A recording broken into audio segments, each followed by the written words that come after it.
दरगाह पे ये ऐसे में दे दो करवा चुकी। दरगाह पे क्या है? दरगाह पे तू भी जा रही दरगाह पे? क्या है वो?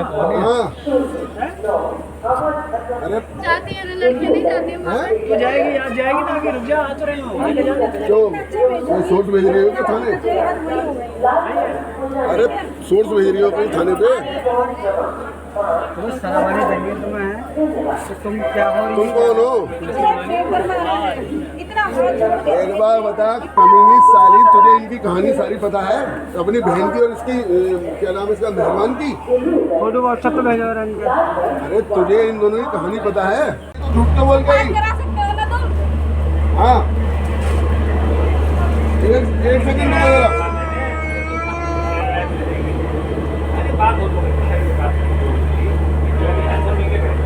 बात करो इससे जरा। हेलो हेलो,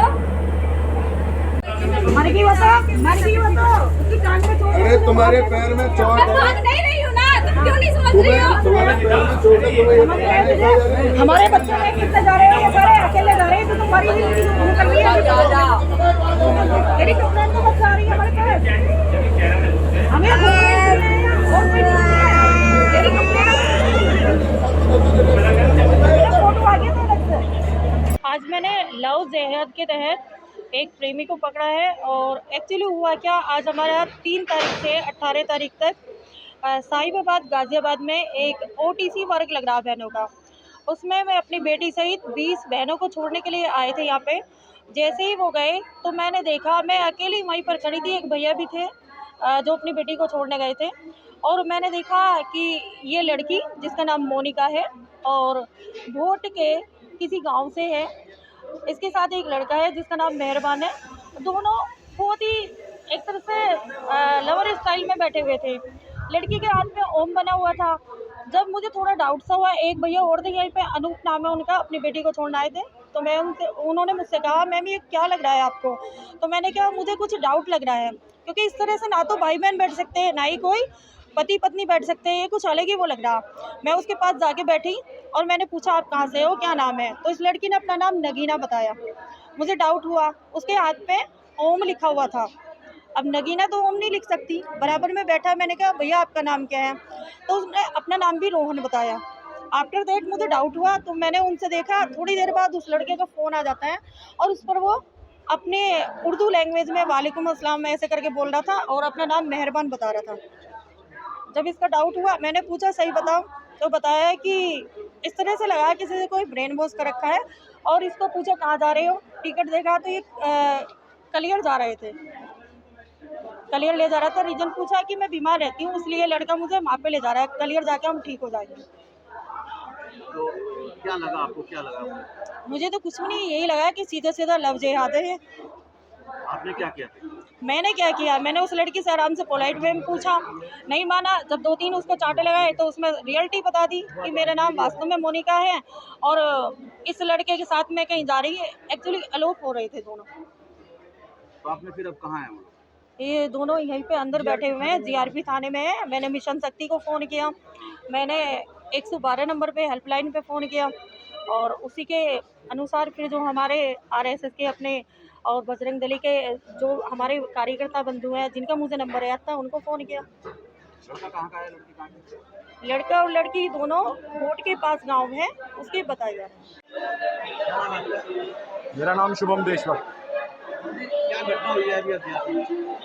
अभी कार्यकर्ताओं के माध्यम से सूचना मिली कि रेलवे स्टेशन पर 2 युवक युवतियाँ, जो एक युवक मुस्लिम है और युवती हिंदू संप्रदाय से है, लव जिहाद के प्रकरण में हम लोग यहाँ आए और देखा, जांच करी तो पता चला कि हाँ वास्तविकता है ये। वो बहला फुसला करके उस लड़की को लेकर के आया है यहाँ पर और लोग कहीं कलियर की मज़ार पर जाने का प्लान बना रहे थे यहाँ से। क्या किया आप? हम लोगों ने पूरी संवैधानिक प्रक्रिया को अनुसरण करते हुए पहले उनसे से जानकारी ली और जानकारी लेने के बाद GRP थाने में सुपुर्द कर दिया। कहाँ की लड़की की जानकारी लगी? अभी जानकारी अगर प्राथमिक जानकारी के आधार पर बताएं तो अभी लड़का और लड़की दोनों ही रामपुर के हैं। FIR करा रहे हैं, क्या कर रहे हैं? वो अभी ये सारा बिल्कुल जो भी वैधानिक कार्रवाई होगी इस विषय में वो हम लोग करवाएंगे और बजरंग दल स्टार्टिंग से लेकर अब तक पहले भी लव जिहाद को चलने का काम करता रहा है, आगे भी करता रहेगा। इन जिहादियों की मानसिकताओं को चलने का काम यदि कोई कर सकता है वो बजरंग दल है, और इन जिहादियों को खुली चुनौती है कि इस तरह की प्रक्रियाओं को बंद कर दें, नहीं तो बजरंग दल इनका कुचलने का काम निरंतर करता रहेगा।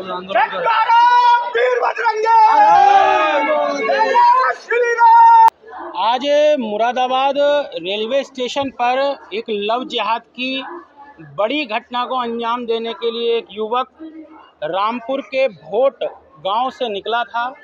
लड़की हिंदू है, उसको लव जिहाद और माइंड वॉश करके रामपुर से ले जा रहा था कलिहर के लिए, उसने बताया है, उससे पूछताछ में पता लगा है। और निरंतर ऐसी घटनाएं हो रही हैं, रोज़ हम अखबारों के माध्यम से भी देख रहे हैं, खुद भी समाज में घूम के हमें दिखाई दे रहा है, ऐसी घटनाएं रोज़ दिखाई दे रही हैं।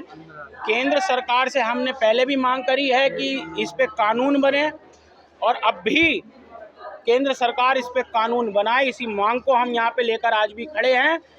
जब तक कानून नहीं बनेगा तब तक निरंतर ऐसी घटनाएं होती रहेंगी। इसके लिए हम सब लोगों को तैयार रहना है, और ये घटनाएं दिन ब दिन बढ़ रही हैं, इस पर केंद्र सरकार को नज़र डालनी चाहिए। अभी लड़का लड़की जीआरपी थाने में है, भोट थाने की पुलिस आ रही है। एसपी रामपुर जी से मेरी बात हुई है, एसपी साहब से रामपुर के, उनसे ही मेरी बात हो गई है। वहाँ से थाने से पुलिस आ रही है और हम मुकदमा इसमें दर्ज पंजीकृत कराएंगे। हाँ, ये बात मेरे प्रभारी निरीक्षक मुरादाबाद जीआरपी ने बताया है मुझे कि एक लड़का और एक लड़की जो कि कलियर शरीफ जा रहे थे मज़ार पे अपनी मन्नत के लिए, और ये भी बात संज्ञान में आई है प्रथम दृष्टया कि दोनों लोग भिन्न वर्ग के थे। इस पर हिंदू संगठन के द्वारा ये बात बताई गई, जिससे वो हमारी पुलिस खुद वहाँ उनको जा कर के लाई, और उनके संबंधित थाना जहाँ के वो निवासी थे वहाँ की पुलिस को बुला करके, महिला पुलिस और जेंट्स पुलिस को बुला करके उनको सुपुर्द कर दिया गया है।